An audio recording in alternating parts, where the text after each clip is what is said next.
Hello बच्चों, आप सभी का फिर से स्वागत है आपके अपने यूट्यूब चैनल आर्ट्स बाबा पे।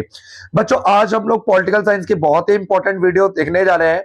हमारी जो पॉलिटिकल साइंस की बच्चों सेकंड बुक है, जिसका नाम है स्वतंत्र भारत में राजनीति, उसका पहला चैप्टर है बच्चों, जिसका नाम है राष्ट्र निर्माण की चुनौतियां। राष्ट्र निर्माण की चुनौतियां। अच्छा, इस वीडियो में खास क्या होने वाला है बच्चों? इस वीडियो में खास ये होने वाला है, बिल्कुल न्यू पैटर्न, जो न्यू सिलेबस हमारा सीबीएसई का 2022-23 का बच्चों, उसके अकॉर्डिंग जो हमारे एमसीक्यू क्वेश्चन आने वाले, सबसे पहले हम उन क्वेश्चनों को देखेंगे और लास्ट में जाते आते हम 2 मार्क्स वाले क्वेश्चंस को भी पढ़ेंगे, इंपॉर्टेंट क्वेश्चंस को, और उसके बाद हम मैप और जो डायग्राम वाले क्वेश्चन है उनको भी देखेंगे।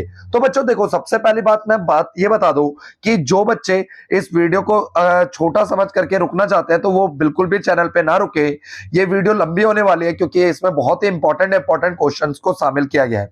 तो चलिए बच्चों, शुरू करते हैं वीडियो को। हमारा जो पहला क्वेश्चन है बच्चों, पहला क्वेश्चन क्या बोलता है? पहला क्वेश्चन हमारा, निम्नलिखित नेताओं में से किसने देसी रियासतों को भारतीय संघ में मिलाने में महत्वपूर्ण भूमिका निभाई थी? तो बच्चों इसका सही उत्तर है सरदार वल्लभ भाई पटेल। देखिए, ये वाला क्वेश्चन जो हमारा सीबीएसई 2020 में पूछा गया क्वेश्चन है, ठीक है बच्चों। सेकंड क्वेश्चन है बच्चों, भारत विभाजन के बारे में निम्न में से कौन सा कथन गलत है? भारत के बंटवारे के बारे में कौन सा कथन गलत है? पहला क्या लिखा हुआ है? भारत का विभाजन जो हुआ है द्विराष्ट्रीय सिद्धांत का परिणाम था। बिल्कुल सही बात है ये तो। सेकंड क्या लिखा हुआ है? धर्म के आधार पर 2 प्रांत पंजाब और बंगाल का बंटवारा हुआ था। ये भी बात सही है। पूर्वी पाकिस्तान और पश्चिमी पाकिस्तान में संगतियां नहीं थी। बिल्कुल सही बात है, पूर्वी पाकिस्तान और पश्चिमी पाकिस्तान में समानताएं नहीं थी। डी क्या कह रहा है? विभाजन की योजना में यह बात भी शामिल थी कि दोनों देशों के बीच आबादी का बंटवारा होगा। यह कथन बिल्कुल गलत बात है, तो इसीलिए इसका सही उत्तर हो जाएगा ये, ठीक है, option number D. Second question का आंसर हमारा हो गया ऑप्शन नंबर डी। बंटवारे में, विभाजन में कहीं भी यह नहीं लिखा हुआ था कि दोनों देशों के बीच आबादी का भी बंटवारा होगा। क्वेश्चन नंबर 3 क्या कह रहा है बच्चों? भाग्यवधु से चिर प्रतिष्ठित भेंट के नाम से प्रसिद्ध भाषण किसने दिया था? भाग्यवधु से चिर प्रतिष्ठित भेंट जो प्रसिद्ध भाषण था, यह भारत के पहले प्रधानमंत्री पंडित जवाहरलाल नेहरू के द्वारा दिया गया था। क्वेश्चन नंबर 4 है बच्चों, 14 अगस्त 15 अगस्त की मध्य रात्रि को जवाहरलाल नेहरू के द्वारा दिया गया भाषण अन्य किस नाम से जाना जाता है?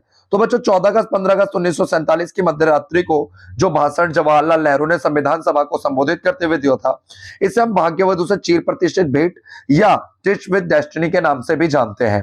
क्वेश्चन नंबर 5 है बच्चों, द्विराष्ट्रीय सिद्धांत का प्रतिपादन किसके द्वारा किया गया था? तो द्विराष्ट्रीय सिद्धांत का प्रतिपादन जो है भारत के पहले प्रधानमंत्री पंडित जवाहरलाल नेहरू के द्वारा किया गया था। क्वेश्चन नंबर 6 है बच्चों, पश्चिमोत्तर सीमा प्रांत के निर्विवादित नेता का नाम बताइए जिन्हों सीमांत गांधी के नाम से जाना जाता था। तो सीमांत गांधी के नाम से बच्चों इसका सही उत्तर है option number C, Khan Abdul Ghaffar Khan के को सीमांत गांधी के नाम से जाना जाता था।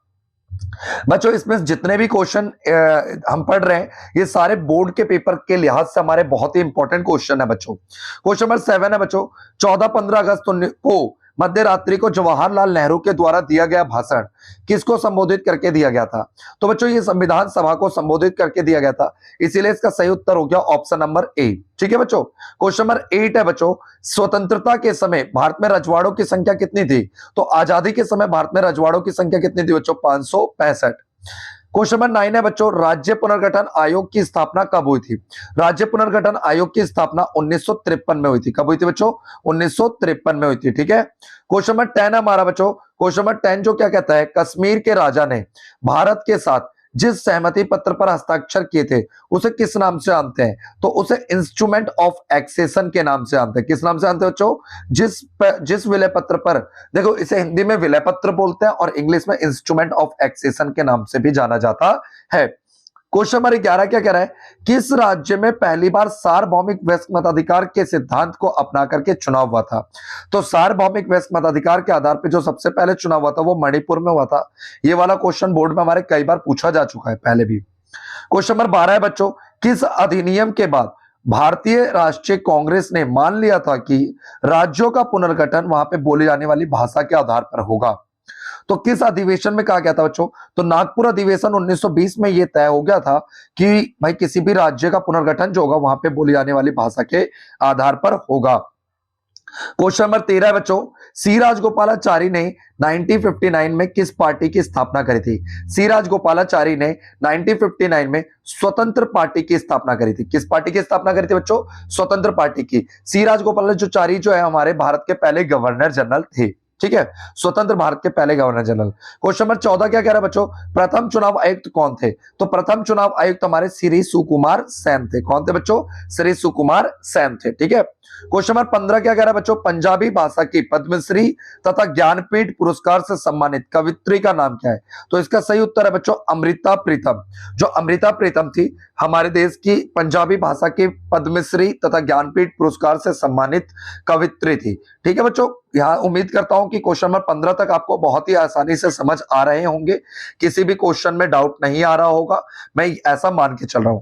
अगर आपको किसी भी तरह का डाउट लगता है बच्चों तो आप हमें कमेंट करके या व्हाट्सएप से बता सकते हैं, ठीक है बच्चों। अगले क्वेश्चन पर आते हैं। क्वेश्चन नंबर 16 क्या कह रहा है हमारा? क्वेश्चन नंबर 16 कह रहा है बच्चों, निम्न में से किन दो रजवाड़ों को आजादी के समय में भारत अथवा पाकिस्तान के साथ मिलने से इनकार कर दिया था? तो इसका सही उत्तर है बच्चों हैदराबाद व त्रावणकोर। हैदराबाद व त्रावणकोर इसका क्या है बच्चों? सही उत्तर है, ठीक है। क्वेश्चन नंबर 17 है बच्चों, किस आयोग ने अपनी रिपोर्ट में राज्यों की सीमा का निर्धारण वहां बोली जाने वाली भाषा के आधार पर करने की सिफारिश की थी? तो इसका सही उत्तर है बच्चों राज्य पुनर्गठन आयोग। क्या उत्तर है बच्चों? राज्य पुनर्गठन आयोग। राज्य पुनर्गठन आयोग जो था उसी ने अपनी रिपोर्ट में कहा था कि किसी भी राज्य का जो सीमा का जो बंटवारा है वहां पे बोली जाने वाली भाषा के आधार पर होना चाहिए, ठीक है बच्चों।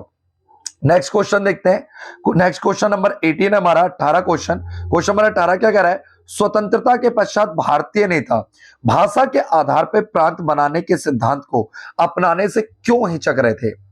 देखिए ऑप्शन ए क्या कह रहा है? इससे अव्यवस्था फैल सकती थी। हाँ बिल्कुल सही बात है। देश के टूटने का खतरा पैदा हो सकता था। बिल्कुल सही बात है।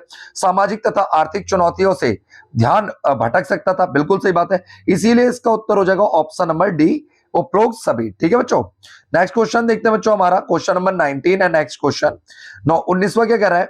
भारत का विभाजन हर किसी के लिए दर्दनाक साबित हुआ क्योंकि आबादी का अधिकांश जो स्थानांतरण आकस्मिक, अनियोजित और त्रासदी से भरा था। बिल्कुल सही बात है। जो हमारे जो बंटवारा हुआ था देश का वो अचानक से हुआ था, आकस्मिक, अनियोजित, अनप्लान्ड तरीके से हुआ था, त्रासदी, बहुत दंगे वगैरह हुए थे। बी क्या कह रहा है बच्चों? मानव इतिहास के अब तक ज्ञात सबसे बड़े स्थानांतरणों में से एक था। बिल्कुल सही बात है। सी कह रहा है धर्म के नाम पर एक समुदाय के लोगों ने दूसरे समुदाय के लोगों को बेरहमी से मारा। बिल्कुल सही बात है। इसीलिए क्वेश्चन नंबर 19 का सही उत्तर हो जाएगा बच्चों उपरोक्त सभी, ठीक है। नेक्स्ट क्वेश्चन देखते हैं बच्चों। क्वेश्चन नंबर 20 क्या कह रहा है? अच्छा क्वेश्चन नंबर 20 देखिए बहुत इंपॉर्टेंट क्वेश्चन है। क्वेश्चन नंबर 20 क्या कह रहा है बच्चों? महात्मा गांधी ने 14 अगस्त 1947 को कहा था कल का दिन हमारे लिए खुशी का दिन होने के साथ साथ गम का भी दिन है क्योंकि पहला क्या कह रहा है? उन दिनों भारत अंग्रेजी राज के पराधीनता से स्वतंत्र हो रहा था। बिल्कुल सही बात है। साथ ही आधी रात को भारत का बंटवारा भी हो रहा था। तो इसमें बच्चों दोनों कथन सही है, इसीलिए हमें सही विकल्प का चयन करना था। तो दोनों ही कथन सही है। ए पहला और दूसरा दोनों कथन सही है। क्वेश्चन नंबर 21 क्या कह रहा है? निम्न कथन में से कौन सा कथन द्विराष्ट्रीय सिद्धांत से संबंधित है? तो द्विराष्ट्रीय सिद्धांत से संबंधित क्या है? इसकी मांग कांग्रेस ने की थी। बिल्कुल गलत बात बच्चों। इसकी मांग किसने करी थी? मुस्लिम लीग ने। भारत किसी एक कौम का नहीं बल्कि दो कौमों का, हिंदू और मुसलमान नाम के दो कौम का देश था। ये बिल्कुल सही बात है, ठीक है। मुस्लिम लीग ने कहा था बच्चों द्विराष्ट्रीय सिद्धांत में। इसी सिद्धांत के आधार पर कांग्रेस ने पाकिस्तान की मांग करी थी। ये भी गलत है, मुस्लिम लीग ने मांग करी थी।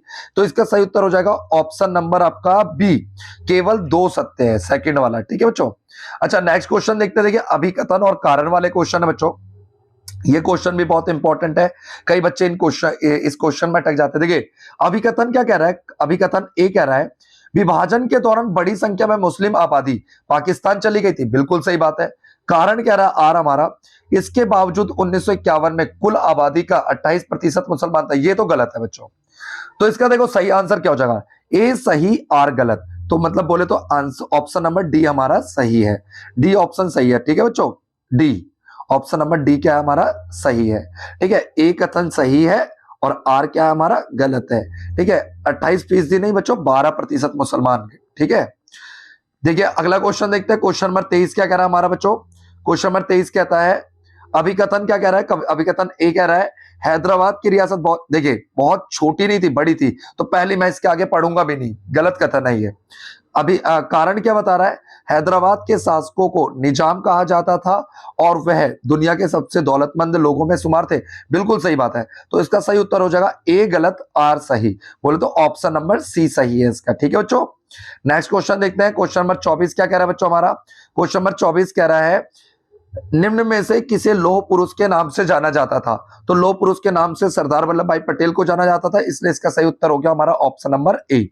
क्वेश्चन नंबर 25 कह रहा है बच्चों डैश भारत के प्रथम गवर्नर जनरल थे। तो हमारे प्रथम गवर्नर जनरल कौन थे, सी राजगोपालाचारी। ठीक है बच्चों, नेक्स्ट क्वेश्चन क्या कह रहा है, क्वेश्चन नंबर 26 क्या कह रहा है, आजादी के बाद भारत के सामने सबसे पहली चुनौती देश को डैश की थी, किसकी थी, एकता के सूत्र में बांधने की चुनौती थी। ठीक है बच्चों, अगला क्वेश्चन कह रहा है हैदराबाद के निजाम द्वारा लोगों के विद्रोह को दबाने के लिए भेजा गया था अर्धसैनिक बल को डैश कहा जाता था।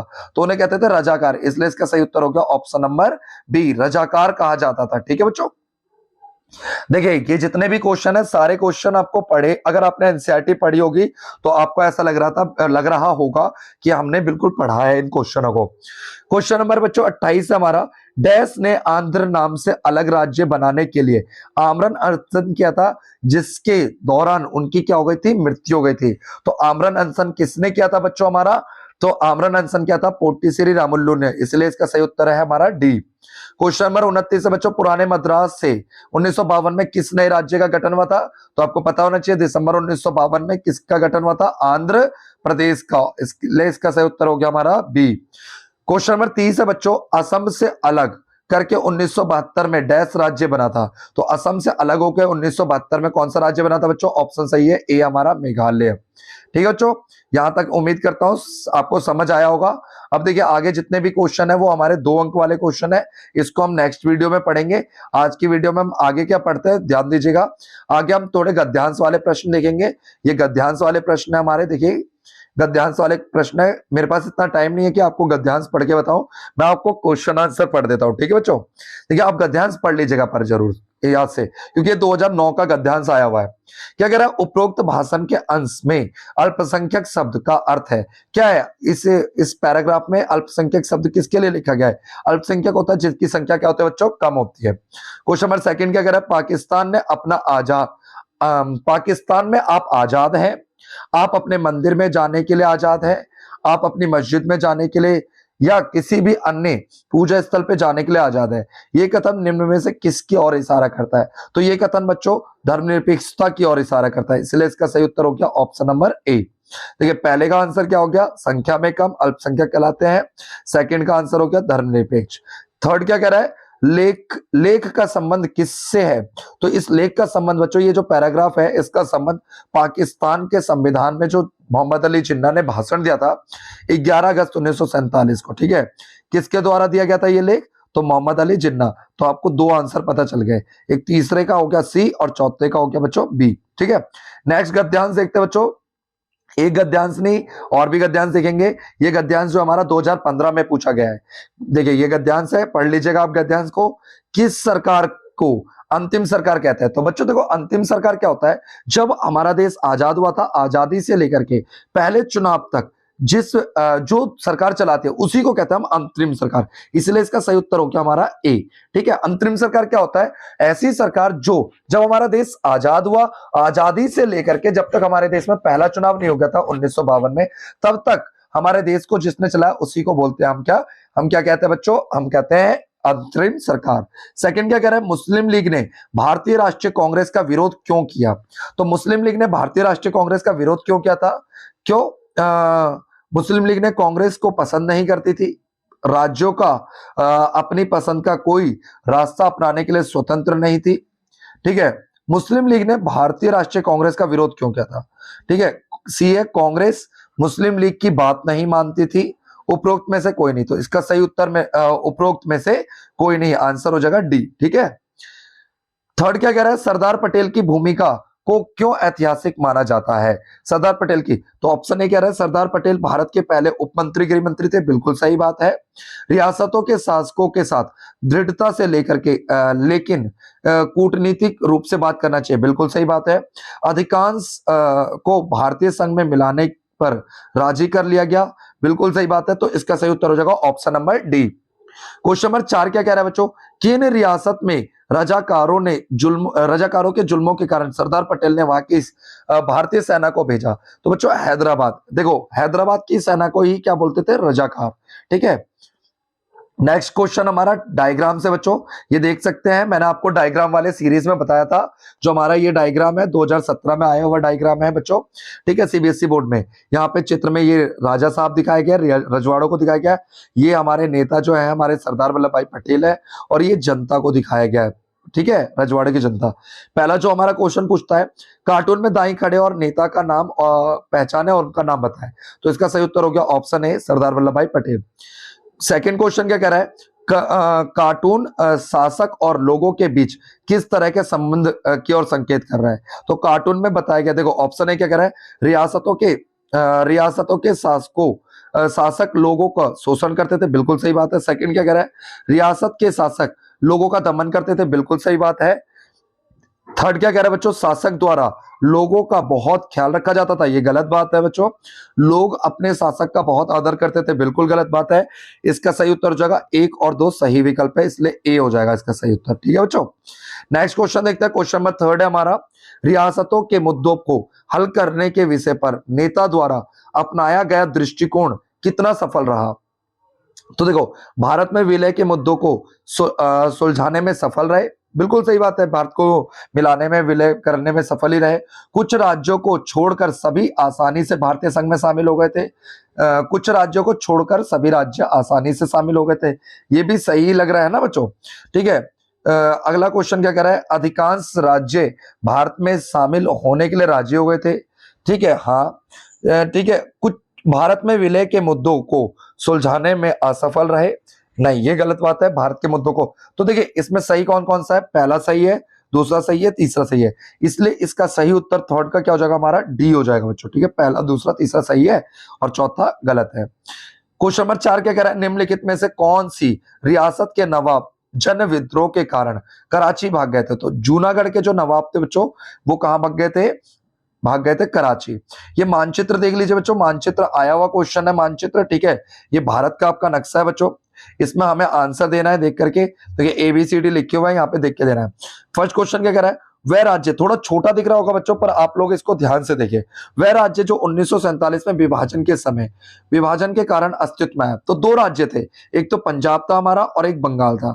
तो इसका सही उत्तर हो जाएगा सी, बंगाल। सेकंड क्या कह रहा है? वह कौन सा राज्य जिसका संबंध निजाम और रजाकारों से है? तो बच्चों इसका सही उत्तर हो जाएगा ए, हैदराबाद। ठीक है, मैप में ये कहां पे है इसको ध्यान से देखिएगा। तीसरा क्या कह रहा है? वह राज्य जहां सबसे पहली बार सार्वभौमिक वयस्क मताधिकार के आधार पर चुनाव हुए थे। तो इसका सही उत्तर हो जाएगा बच्चों ई, मणिपुर। क्या हो जाएगा बच्चों? मणिपुर। क्वेश्चन नंबर 4 क्या है बच्चों? वह राज्य जिसके निर्माण में पोटी श्रीरामुलु का योगदान रहा था। इसका सही उत्तर हो जाएगा बच्चों बी में आंध्र प्रदेश। क्या हो जाएगा बच्चों? आंध्र प्रदेश। क्वेश्चन नंबर 5 है बच्चों, 1972 में असम से अलग होकर के राज्य बनाया गया।